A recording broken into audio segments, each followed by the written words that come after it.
बिस्मिल्लाहिर्रहमानिर्रहीम और अस्सलाम वालेकुम। आज सितंबर की 4 तारीख है और पाकिस्तान में इस वक्त पीर की शाम है। आज पूरे दिन की इम्पोर्टेंट ख़बरें और उनके ऊपर मेरा तज्ज़िया आपकी खिदमत में हाज़िर है। आज का ये व्लॉग जो है ये दो जजेस और उसके साथ साथ दो जनरल्स और दो जर्नलिस्टों की कहानी आपके सामने रखूँगा और उसके बाद पूरी पिक्चर आपके सामने क्लियर होगी कि पाकिस्तान के अंदर क्या हो रहा है और क्या होने जा रहा है। सबसे पहली स्टोरी तो दो जजेस की रखेंगे। सबसे पहले जिस जज ने इमरान खान साहब की आज बेल लेनी थी वो छुट्टी पर चले गए और उन्होंने 2 दिन पहले ही एक क्लेम किया था, बढ़क मारी थी कि मैं दिलावर नहीं, मैं दिलेर हूँ। लेकिन जैसे ही वक्त आया उसमें वो दिलावर ही साबित हुए अनफॉर्चुनेटली, और एक नहीं, 2 दिन नहीं, 3 दिन नहीं, 4 दिन नहीं, 8 दिन की रुखसत के ऊपर रवाना हो गए। मकसद सिर्फ एक है, इमरान खान साहब को जेल में रखना, और अभी काफ़ी लंबा रखना चाहते हैं जेल में पूरे का पूरा सिस्टम जो है। और मकसद इसको पूरा करने के लिए आप देखेंगे कि ये पहले छुट्टियां ली जाएंगी। मैंने आपको पहले ही बताया था, चंद दिन पहले, आपको मेरा ख्याल हफ्ता डेढ़ हफ्ता पहले मैंने आपकी खिदमत में अर्ज़ किया था कि ये बेल की जो एप्लीकेशन होगी इसको पहले लटकाया जाएगा और फिर इसका क्या अंजाम किया जाएगा वो भी आपके सामने रखा था, आज दोबारा याद करवाऊंगा। दूसरी खबर जो दूसरे जज के बारे में है वो लाहौर हाई कोर्ट के जस्टिस अमजद रफ़ीक हैं, जिन्होंने परवेज़ इलाही साहब को रिहा करने का फ़ैसला किया था। उनके फ़ैसले की धज्जियाँ उड़ाई थी पुलिस ने। आज उन्होंने एक और लैंडमार्क डिसीजन दिया है, देखते हैं उसका क्या बनने जा रहा है और आपसे शेयर करते हैं कि वो कितना बड़ा फ़ैसला है।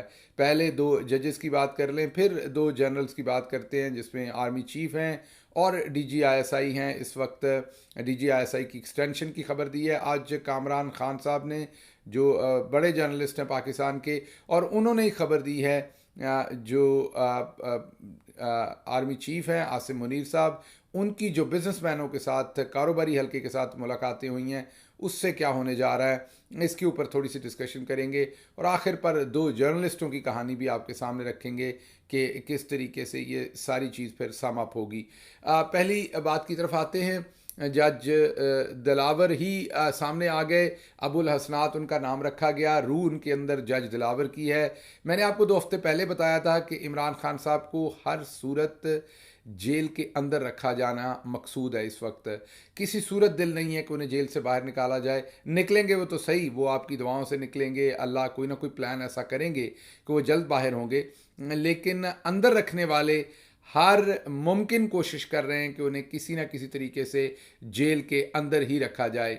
अब ये जो जेल के अंदर रखने का सारा फिनोमेना है, ये इतना आसान नहीं है। ये इसके लिए ज़ाहिरी बात है बदनामी लेनी पड़नी है, ज़ाहिरी बात ऐसी हरकतें करनी पड़नी है जिनसे आवाम को वाज़े हो जाएगा कि असल मकसद जो है वो इमरान खान को इंसाफ से डिप्राइव करना है। मैंने 2 हफ्ते पहले आपको बताया था कि ये जो लोअर कोर्ट होगी अबुल हसनात की, इसके अंदर ज़मानत फ़ाइल करना कानूनी मजबूरी है। इसके बगैर आप ऊपर हाई कोर्ट में जा नहीं सकते।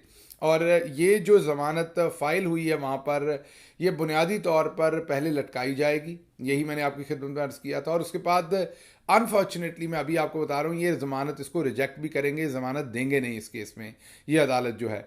फिर ये हाई कोर्ट में जाएगी, वहाँ पर जस्टिस आमिर फ़ारूक साहब होंगे सामने। बदकिस्मती से लग रहा है कि वहाँ भी ये ज़मानत की दरख्वास्त पहले लटकाई जाएगी और फिर ये शायद रिजेक्ट की जाए, या ये लगे ही ना, या ये सुनी ना जाए फ़िलहाल। और फिर ऊपर सुप्रीम कोर्ट है, उसकी जब हालात होंगे, कैसे हालात होंगे, उसके ऊपर तब तबसरा करेंगे। अभी तो बंदयाल साहब जो हैं वो कलूला फरमा रहे हैं, आराम कर रहे हैं, बदकिस्मती से यही चल रहा है फ़िलहाल तो। एनीवेज, जज अबुल हसनात ने आज, जिसने इमरान खान साहब की ज़मानत सुननी थी, अचानक यकम न शुद्ध 8 शुद्ध उन्होंने 8 दिन की रुखसत ले ली और 8 दिन की छुट्टी के ऊपर चले गए। अब ये मामला ड्यूटी जज के पास जाएगा। अमूमी तौर पर ड्यूटी जज जो हैं, अमूमी तौर पर वो इज्तनाब करते होते हैं कि ये काम वापस जाकर वही डिसाइड करें जिनकी ड्यूटी है। तो ये मामला बुनियादी तौर पर लटकाने की भरपूर कोशिश है और इसमें ख़ासी कामयाबी भी नज़र आ रही है। और इस टाइम जो स्ट्रेटजी है वो ये है कि जितनी मर्ज़ी बेइज्जती हो जाए, किसी सूरत इमरान खान को बाहर नहीं आने देना। चंद दिन पहले जो इमरान खान के कुछ जो गमगुसार थे, कुछ उनके खैर ख्वाह थे, उन्होंने बरतानिया के अंदर एक वकील को एक लॉ फर्म को इंगेज किया था, जिसके अंदर वकील वो थे जिनको इंगेज हुआ जिन्होंने सलमान रुश्दी का भी शायद पहले मुकदमा लड़ा, और उसी वकालत की फर्म ने पहले नासिर भट्ट मुस्लिम लीग नून के, इसहाक डार मुस्लिम लीग नून के, और इसी लीगल फर्म ने रिपोर्टेडली पहले मीर शकील रहमान, नासिर भट्ट और इसहाक डार का रिपोर्टेडली केसेस जो है इन्होंने हैंडल किए इसी लीगल फर्म ने। लेकिन बदकिस्मती के साथ इमरान खान को क्योंकि हर सूरत रोका जाना था, तो उसके ऊपर एक मजहबी कार्ड खेला गया और उस मामले को भी सबूताज कर दिया गया। मकसद हर सूरत इमरान खान को इस वक्त जेल के अंदर रखना है। दूसरी खबर आपके सामने रखनी है वो चौधरी परवेज़ इलाही से रिलेटेड है। आप सबको पता है परवेज़ इलाही साहब को लाहौर हाई कोर्ट ने एक बेहतरीन ऑर्डर किया था कानून के मुताबिक, जिसमें उन्होंने उनको रिहा करने का हुक्म दिया था और साथ उन्हें हाई कोर्ट की प्रोटेक्शन दी थी, टीम भेजी थी कि उनको घर छोड़ के आए। रस्ते में से लाहौर पुलिस की मदद के साथ, ये बगैर उनकी मदद के हो नहीं सकता होता, इस्लामाबाद पुलिस ने और कुछ एजेंसीज़ के लोगों की मदद के साथ परवेज़ इलाही साहब को बुरी तरह से घसीटते हुए, ज़दोकोब करते हुए उठा के ले जाया गया। उसके बाद उन्हें पता चला कि अटक में शिफ्ट कर दिया गया है। आज सुबह परवेज़ इलाही साहब को पिम्स के अंदर, पिम्स हॉस्पिटल लाया गया और वहाँ उनका मुआयना करके जब उन्हें रवाना किया गया तो घंटे डेढ़ में उन्होंने अटक जेल पहुँचना था, लेकिन घंटों गुजर जाने के बावजूद वो अटक जेल नहीं पहुँचे, उन्हें कहीं गायब कर लिया गया है। मकसद क्या है? मकसद है अदालत को झुल देने का, मकसद है किसी न किसी तरीके से परवेज़ इलाही साहब को अब लाहौर हाई कोर्ट के सामने दोबारा पेश ना करना पड़े। आज जज अमजद रफ़ीक साहब जो हैं उन्होंने एक और लैंडमार्क ऑर्डर जारी किया है, जिसमें उन्होंने आईजी इस्लामाबाद के ऊपर तौहीन अदालत का नोटिस सर्व किया है। उसके साथ साथ सेशन जज अटक को बैलफ के तौर पर उन्होंने मुतय्यन किया है और कहा है कि चौधरी परवेज़ इलाही साहब को अटक जेल से रिकवर करके हर सूरत पेश करें लाहौर हाई कोर्ट के सामने। लेकिन इसके साथ साथ एक बड़ी डेवलपमेंट हुई है जो आपके सामने रखनी है। जज अमजद रफ़ीक साहब को लाहौर हाई कोर्ट के लाहौर बेंच से फारिग कर दिया गया, जहां वो ये मुकदमा सुन रहे थे। उन्हें वहां से अचानक रावलपिंडी भेज दिया गया है और मकसद ये है कि वो कल से परवेज़ इलाही का ये फैसला ना सुन सकें। उन्होंने ऑर्डर्स तो बहुत सख्त और कारामद दिए थे, और अगर एक दफ़ा भी इन ऑर्डर्स के ऊपर अमल हो जाए, पाकिस्तान में मसला ये है कि कोई किसी को अगवा करता है, मारता है, उठाता है, ज़दोगोब करता है, कुछ भी करता है, आखिर पर अदालत हल्की फुल्की सरजरिश करके, लफाजी जमा खर्च करके अदालत के अंदर ऐसे लोगों को जाने देती है। इससे ना इनके करियर पे कोई फ़र्क पड़ता है, ना इनकी प्रमोशन पे फ़र्क पड़ता है, ना इनकी पोस्टिंग के ऊपर फ़र्क पड़ता है। और ये तमाम अफसरान जो कठपुतली बने हुए हैं ताकतवर हल्कों के सामने, ये जो उनके रिमोट कंट्रोल उनके हाथों में है, वो इनसे तमाम गलत काम करवाते हैं और ये खुशी खुशी करते हैं। बदकिस्मती से आज तक अदालत ने किसी भी बड़े ओहदेदार को कोई ऐसी सज़ा नहीं दी जिसमें उसको तौहीन अदालत पर बर्खास्त किया गया हो, घर भेजा गया हो, जेल भेजा गया हो। ये बहुत ही बदकिस्मत बात है।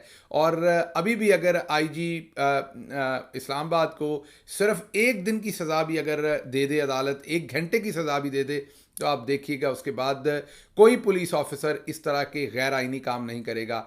मसला यही है कि अदालतें अपने अहकामात को इम्प्लीमेंट नहीं करती, और अगर कोई जज सीरियस नज़र आता है कि वो इम्प्लीमेंट करेगा तो उस जज को हटा दिया जाता है। याद रहे कि पहले इनकी अदालत को ताला लगाया गया था, वो तस्वीर आई थी सोशल मीडिया के ऊपर। आज उनको अदालत से ही हटा दिया गया है ताकि वो कल से परवेज़ इलाही का ये केस ना सुन सकें। अब उन्हें रावलपिंडी बेंच में भेज दिया गया है ताकि ये केसेस उनके सामने ना हों। इससे पहले जस्टिस पन्नू जो थे वो भी बहुत ही बेहतरीन फैसले लाहौर के अंदर दे रहे थे, उनको भी वहाँ से हटा के रावलपिंडी भेज दिया गया था, आपको याद होना चाहिए। तो ये सिचुएशन है। दूसरी तरफ बाबर सत्तार साहब, जस्टिस बाबर सत्तार ने बेहतरीन फैसला दिया था शहरियार अफरीदी और शंदाना गुलजार के केसेस में। इधर जज अमजद रफ़ीक साहब ने, जस्टिस अमजद रफ़ीक साहब ने ये फैसले दिए हैं। इन फैसलों से एक चीज़ तो नज़र आती है, अगर जजेस ईमानदार हों, they try to put their foot down, तो चीज़ें वर्क थ्रू करती हैं जैसा कि कानून और इंसाफ का तकाजा है।